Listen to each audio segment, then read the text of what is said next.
Pega essa aqui.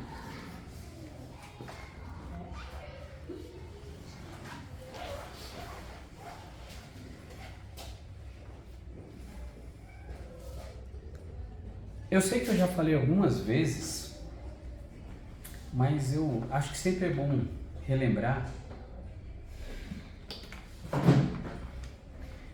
principalmente porque eu sou o tipo de pessoa que não gosta de ofender ninguém ou de atacar ou machucar. Então eu gosto sempre de falar que a mensagem que eu prego, que eu preparo durante a semana, sempre é uma mensagem que eu fico pensando, orando a Deus sobre o que eu vou pregar. Mas eu nunca, e Deus me livre de algum dia fazer isso, prego ou faço uma mensagem pensando num problema específico de qualquer uma das pessoas que estão sentadas me ouvindo. Portanto, dito isso, se algo que eu falar aqui falar com você, entenda que não, o objetivo é que o Espírito Santo fale com você. É Deus falando com você, não eu. Né? Eu apenas, vamos dizer assim, sou o instrumento para trazer uma verdade bíblica. E a verdade que eu vou trazer hoje, ela é um pouco, pode para alguns parecer dura, mas não deixa de ser verdade. Abram suas Bíblias em Romanos, capítulo 8. Romanos, capítulo 8.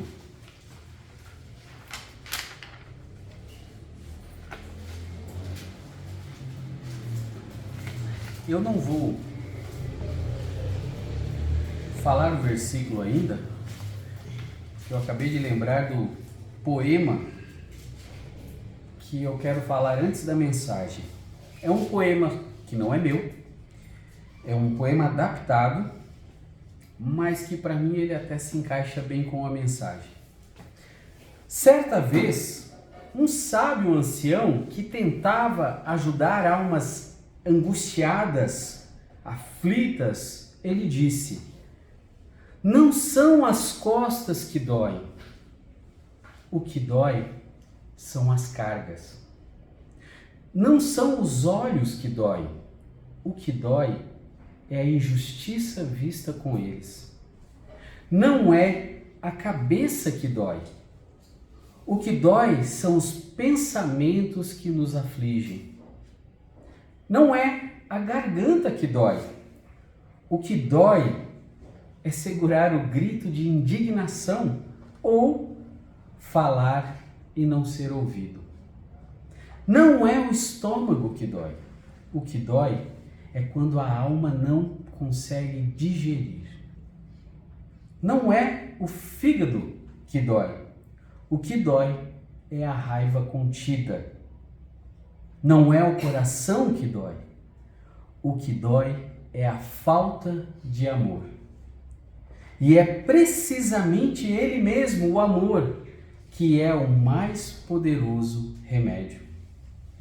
1 Coríntios 13, não precisa abrir lá, dos versos 4 a 8, vai dizer que o amor é sofredor, ele é benigno, o amor não é invejoso, o amor não trata com leviandade, não se ensoberbece, não se porta com indecência, não busca os seus interesses, não se irrita, não suspeita do mal, não folga com a injustiça, mas folga com a verdade. Tudo sofre, e essa parte é o principal para mim agora, tudo crê, tudo espera, tudo suporta. O amor nunca falha. Agora pode ir lá para o versículo 22. Às vezes não vai fazer muito sentido para você, mas durante a mensagem irá fazer. Aqueles que podem, mais uma vez, eu vou pedir que vocês se coloquem em pé, o versículo é pequeno, Romanos 8, 22.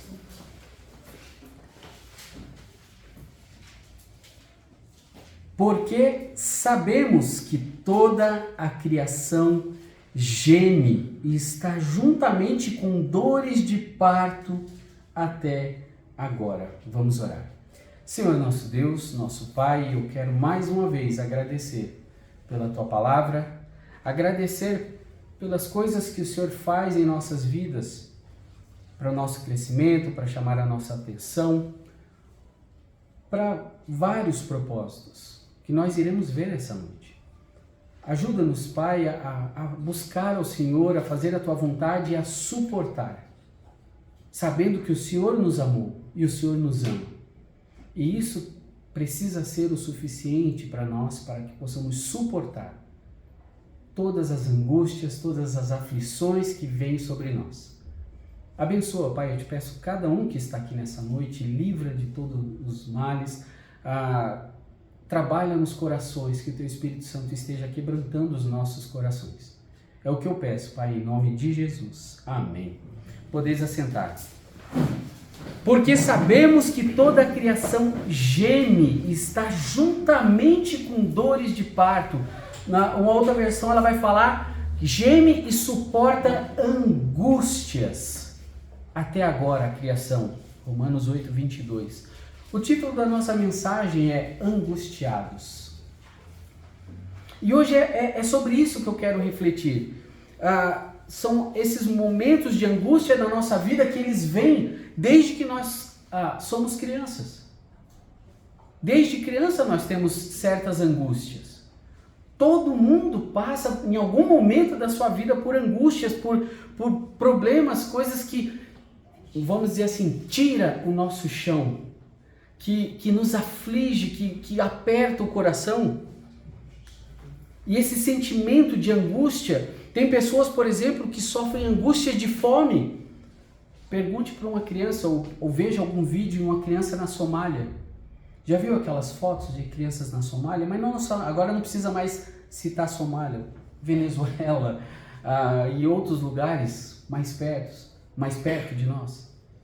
Pessoas que passam fome, elas sofrem angústia porque queria poder comer, mas não tem o que comer.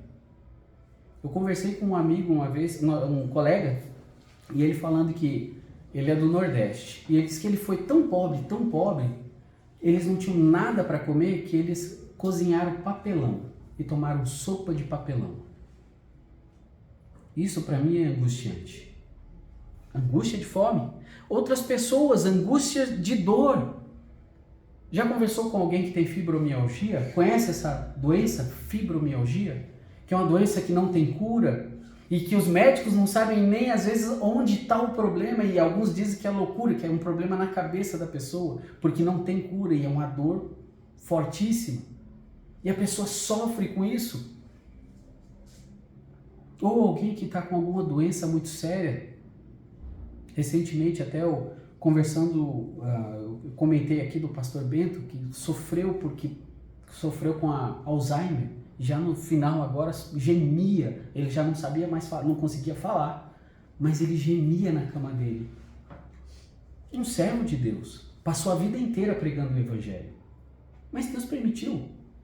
Mas ele, e a família, claro, angustiados junto com ele. Angústia, por exemplo, de afeto. Mas como assim angústia de afeto? Quem sofre de angústia de afeto? Eu vi um vídeo no YouTube,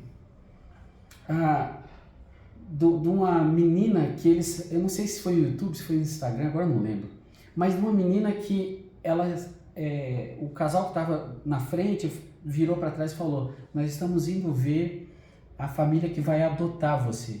A menina devia ter uns 11 anos. Aí ela até se assustou, ela me adotar, e não é que, isso foi nos Estados Unidos que eu vi, que é o vídeo. E ela começa a chorar. Pense uma criança que não tem um pai e uma mãe, que não nasceu num lar onde teve aquela criação normal, a angústia. E aí recebe essa notícia, ela chorou de felicidade, porque ela ia ser adotada. Mas quantos a gente sabe que vivem na rua, crianças que vivem na rua? Elas sofrem angústia também. Angústia de frio e calor. Eu lembrei da minha esposa quando eu vi essa parte do frio. Ela sofreu muito com o frio de Curitiba. E pessoas que têm problema com frio, ela tem um problema muito sério com frio, ela sofreu demais. Principalmente que a gente chegou a pegar -4. Agora pense naquelas pessoas moradores de rua. Alguns até morrem. Então eu poderia ficar aqui falando vários tipos de angústia. angústia de cansaço, trabalho extenuante, ou pessoas que foram escravas, que sofreram e não tinham o que fazer, tinham que trabalhar, às vezes para sustentar a família, com empregos difíceis. A angústia ela é inevitável nas nossas vidas. Todos nós, se ainda não passou por algum momento que angustia o coração, que te faz quase sentir uma dor que você sabe que não está nos músculos, mas dói lá dentro. Se você ainda não passou, sinto muito, você vai passar.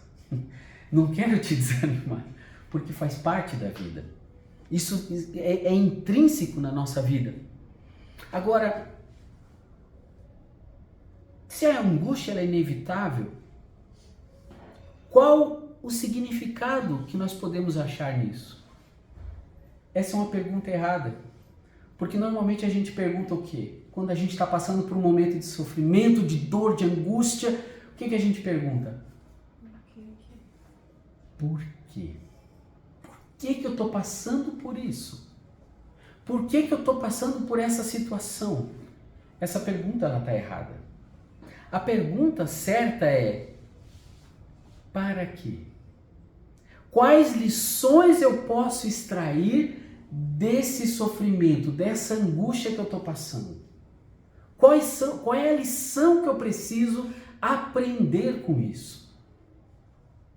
Essa é a pergunta certa. Qual o objetivo? E a Bíblia ela vai tratar sobre isso, de várias formas nela inteira. E nós vamos ver alguns pontos, dentre todos que a Bíblia fala. Não vou falar exaustivamente, não vou falar sobre tudo, mas eu vou falar sobre algumas coisas. Primeiramente, a angústia ela não é um privilégio de ninguém. Você fala, privilégio? A angústia não é um privilégio exclusivo meu ou seu. Não sou só eu que sofro. Muitas vezes a gente tem a tendência de sentir pena de si mesmo. Conhece a palavra autocomiseração? É ter dó de si mesmo. E isso faz com que a gente se encolha e fique ali dizendo: por que isso está acontecendo? Parece que é só comigo. Não. Não é só com você. Não é exclusividade sua e nem minha. Todos nós temos situações difíceis. Um exemplo, eu coloquei o versículo aqui, mas se quiser abrir, é 1 Reis 19:10. Elias achava que ele estava sofrendo sozinho. Elias era um profeta, para quem não sabe, um profeta de Israel, que foi lá, venceu mais de 800 os outros profetas. Deus fez um milagre grandioso, e aí a Jezabel, que era a esposa do rei, a rainha, falou: olha, Deus me faça outro tanto se você amanhã não vai acontecer a mesma coisa com você. Aí Elias faz o quê? Foge, pede para si a morte. Sou eu que defendo o Senhor, sou eu que estou do seu lado, Senhor, como é que isso pode acontecer? Aí ele fala lá, no verso 10 do capítulo 19 de 1 Reis, e ele disse: tenho sido muito zeloso pelo Senhor Deus dos exércitos, porque os filhos de Israel deixaram a tua aliança, derrubaram os teus altares e mataram os teus profetas à espada, e só eu fiquei e buscam a minha vida para me tirar. Que dó de mim, só está eu aqui sendo fiel, só eu estou buscando a verdade. Aí a resposta de Deus no verso 18: também deixei ficar em Israel 7.000, todos os joelhos que não se dobraram a Baal e toda a boca que não o beijou. Não era só Elias, tinha muitos outros que estavam do lado certo, mas ele ficou pensando tanto nele que ele deixou de confiar em Deus até, porque ele achou que só ele estava sofrendo. Mas isso não é, todos sofrem, todos passamos por grandes tribulações. 1 Pedro 5, capítulo 5, verso 8 e 9, outros servos de Deus também estão sofrendo por aí.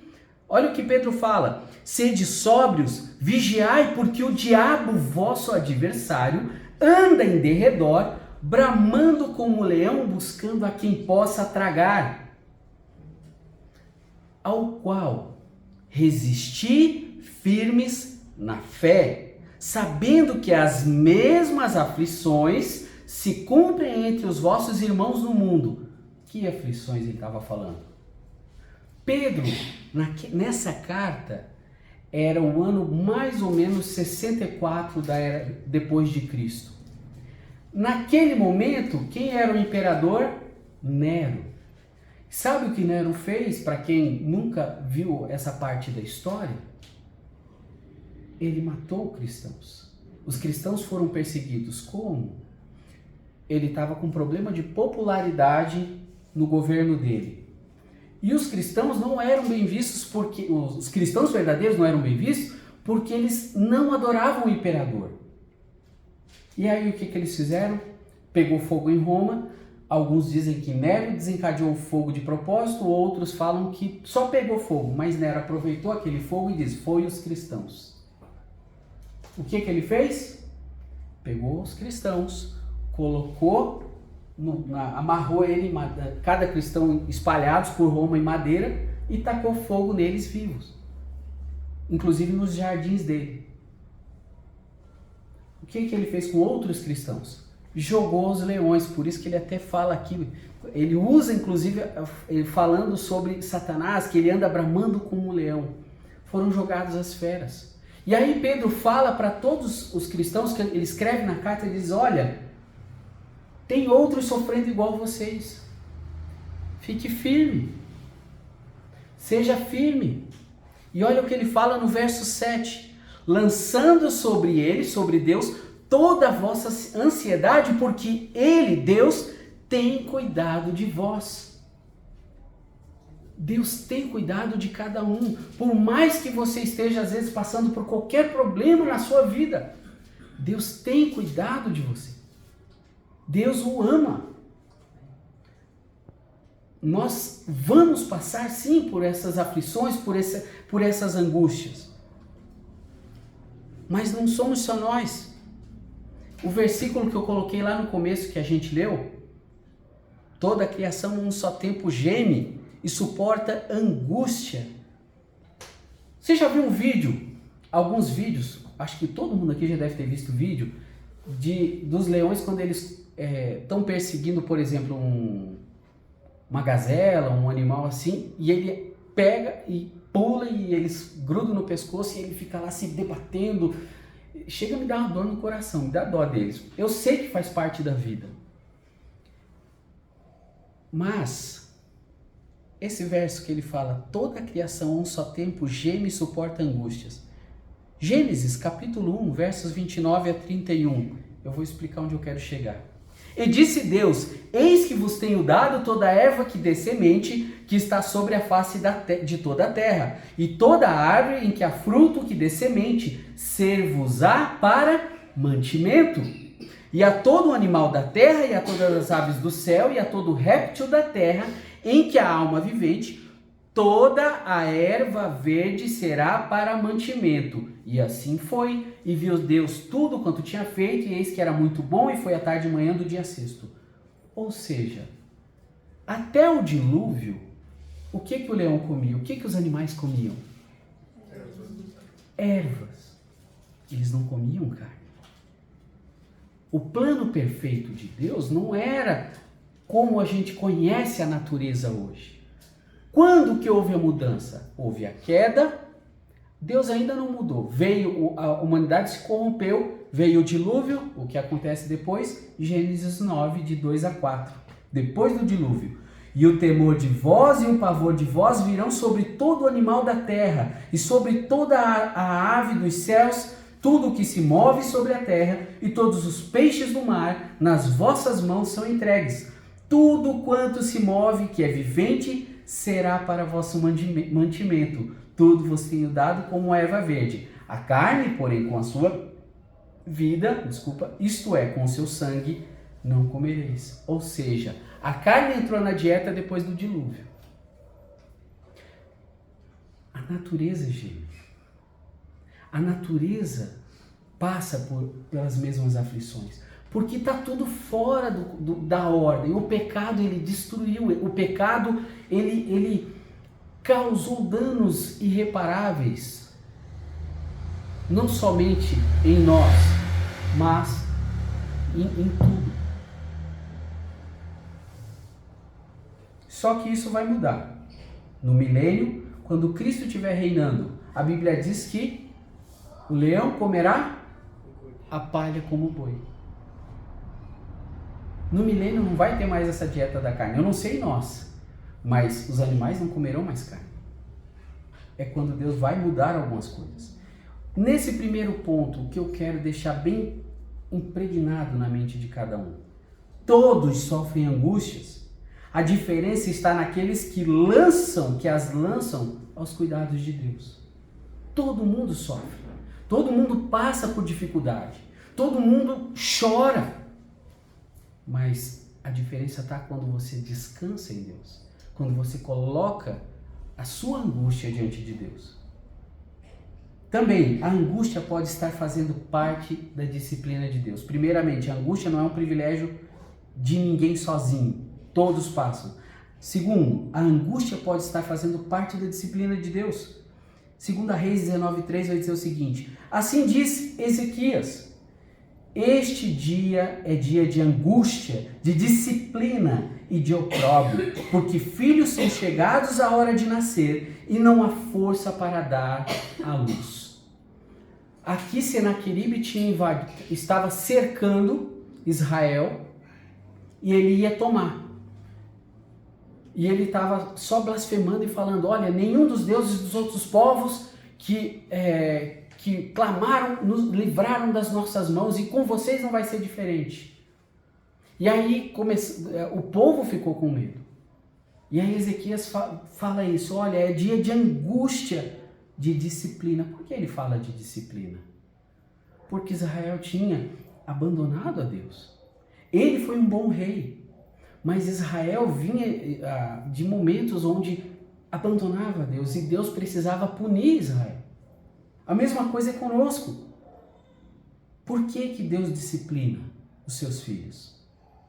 Porque Ele nos ama. Provérbios 3, 11 e 12. Filho meu, não rejeites a correção do Senhor, nem te enojes da sua repreensão, porque o Senhor repreende aquele a quem ama, assim como o pai ao filho a quem quer bem. Um pai que ama o filho, o que ele faz? Disciplina. Por quê? Porque a criança já nasce rebelde desde pequena. Você precisa ensinar uma criança a mentir? Não, ela faz sozinha, né? Ela aprende sozinha. Você precisa ensinar uma criança a fazer birra? Não, é automático. E aí, o que um pai e uma mãe devem fazer? O que o pai deve, a Bíblia aqui está até colocando o pai. O que o pai deve fazer? Disciplinar. É assim que Deus faz conosco também. Disciplina. Por que Ele nos disciplina? Porque Ele nos ama. Ele quer que a gente mude. Por quê? Para fazermos participantes da sua santidade. Hebreus capítulo 12, dos versos 7 a 10. Se suportais a correção, Deus vos trata como filhos, porque que filho há a quem o pai não corrija?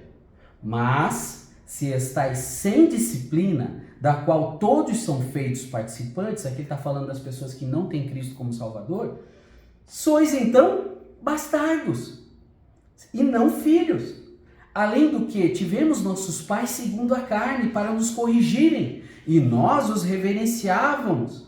Não nos sujeitaremos muito mais ao Pai dos Espíritos para vivermos?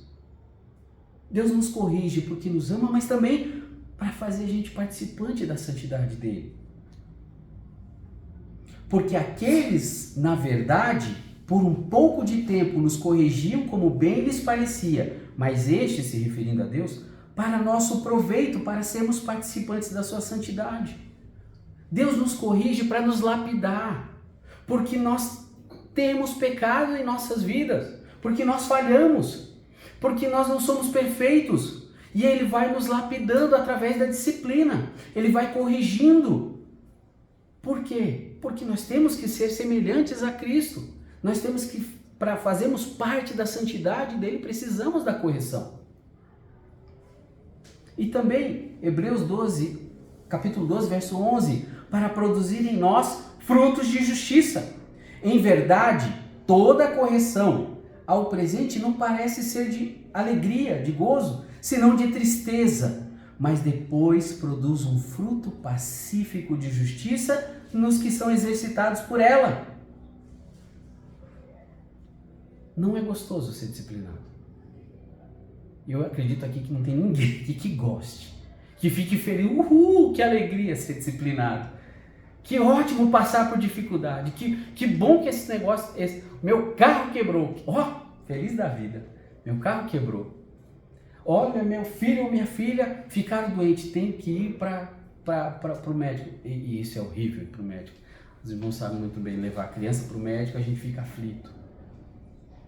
Deus tem um propósito em tudo, não que sempre seja disciplina, não é só disciplina.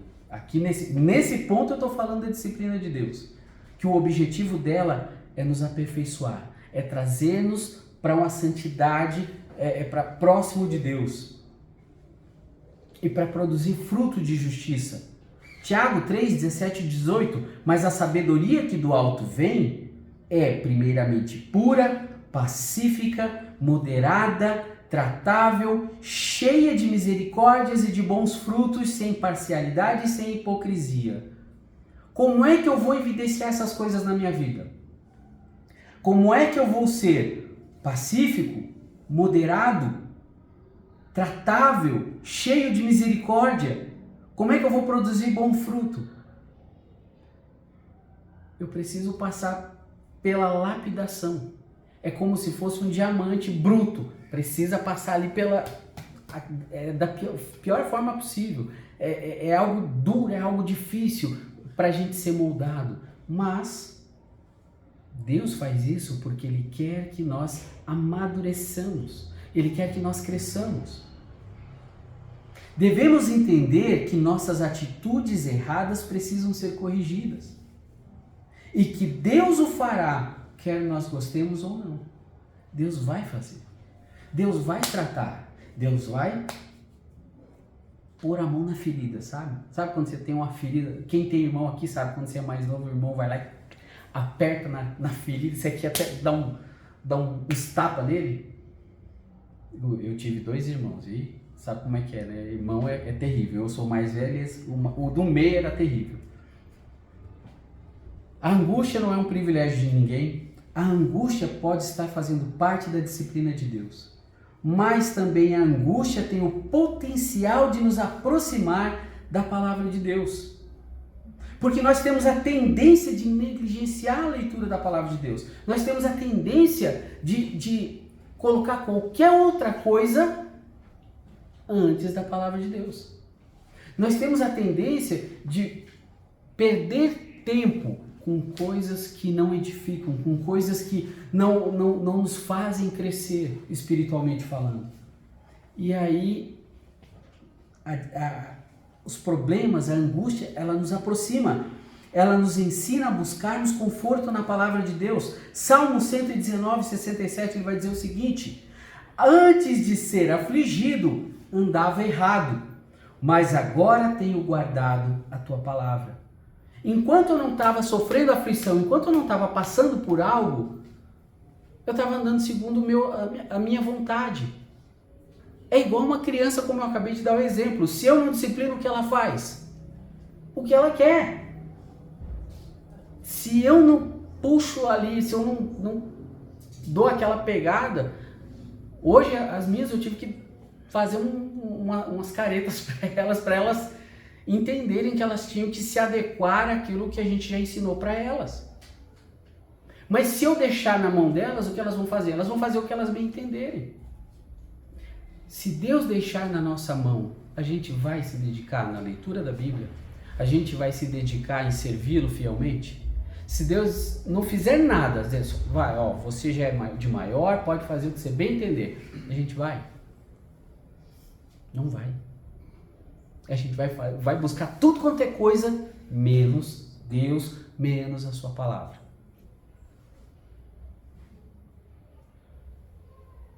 A angústia tem o potencial de nos aproximar da palavra de Deus. Ela nos ensina a buscar conforto na palavra de Deus, mas também nós descobrimos como a palavra de Deus realmente muda o nosso estado de espírito. Porque depois que você apanhou bastante, e aí você vai buscar a Deus, aí você começa, não, eu preciso buscar a Deus porque olha, tá difícil e eu sei que só em Deus eu vou achar conforto, aí você começa a ler. Um dos livros que eu mais gosto de ler são os Salmos, porque às vezes vem um refrigério tão grande, e é nesse ponto que eu quero pegar. Descobrimos como a palavra de Deus realmente muda o nosso estado de espírito. Salmo 119, 50. Isto é a minha consolação na minha aflição, porque a tua palavra me vivificou. É através da leitura da palavra de Deus, é através de buscar a Deus, é que vai mudar o meu estado de espírito. Em vez de me sentir afligido, isso vai acalmando, isso vai mudando por dentro. Eu não sei se você já passou por isso, eu já passei. Não é porque nós somos pastores que a gente não tem aflições. A gente tem bastante aflição.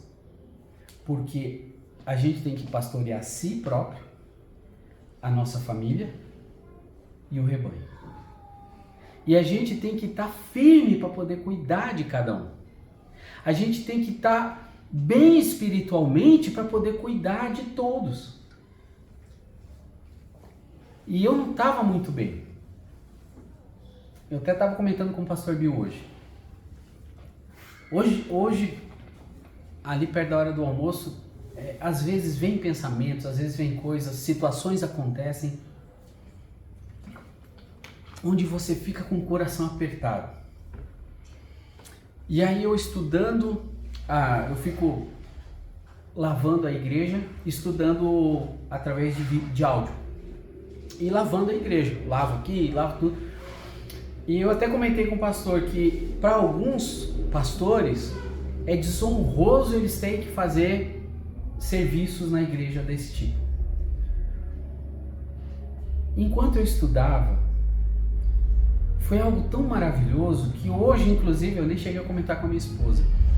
Deus foi tão maravilhoso enquanto eu lavava, e eu dei glória a Deus por eu poder fazer isso, por eu poder lavar aqui, tá lavando e arrumando a igreja.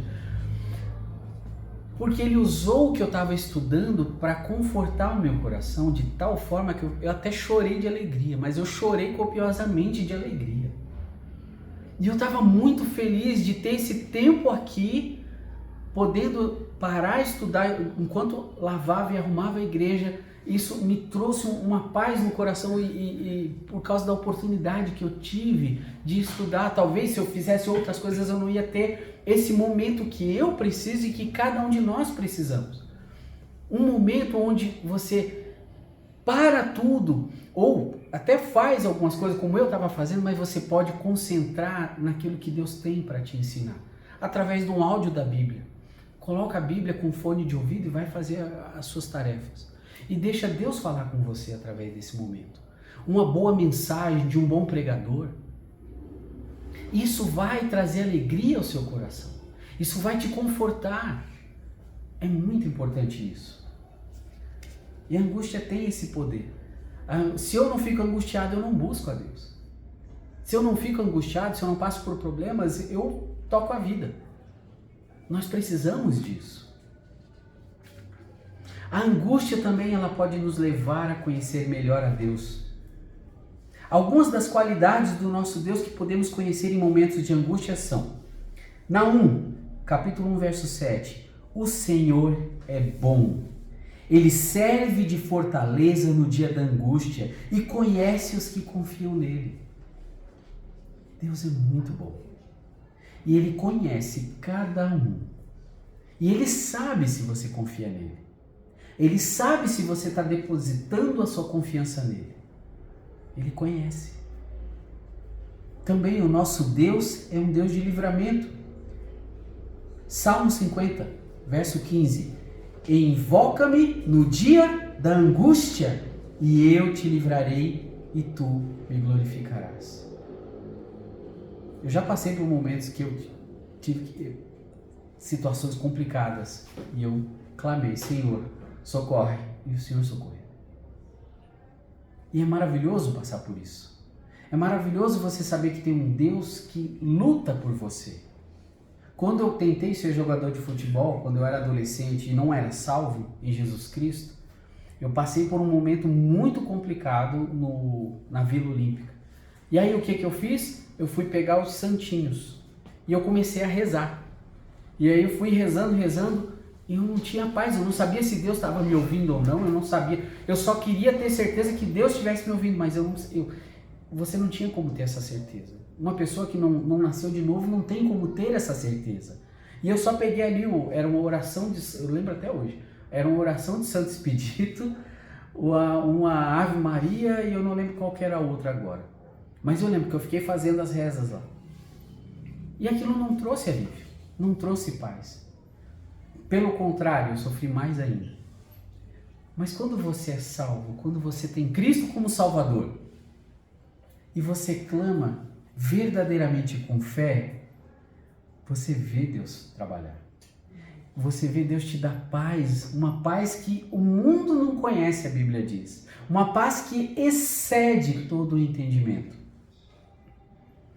O nosso Deus, ele é acessível. 2 Crônicas 15:4 vai dizer: mas quando na sua angústia voltaram para o Senhor Deus de Israel e o buscaram, o acharam. A nação de Israel, ela se desviava de Deus. E aí vinha a angústia, vinha a disciplina, vinha a tribulação. E aí eles voltavam, se arrependiam e voltavam. Deus se deixava achar por eles. Basta que você se arrependa, seja salvo ou não salvo, se arrependa e busque ao Senhor. Ele restaura e Ele vem em nosso socorro. E o nosso Deus é um Deus que responde e anda conosco. Gênesis 35:3. E levantemo-nos e subamos a Betel, e ali farei um altar ao Deus que me respondeu no dia da minha angústia e que foi comigo no caminho que tenho andado. Você precisa entender que quando você está passando por algo, Deus está pronto a te ouvir. Deus está pronto a atender ao seu clamor. Mas para isso, você tem que pedir com fé.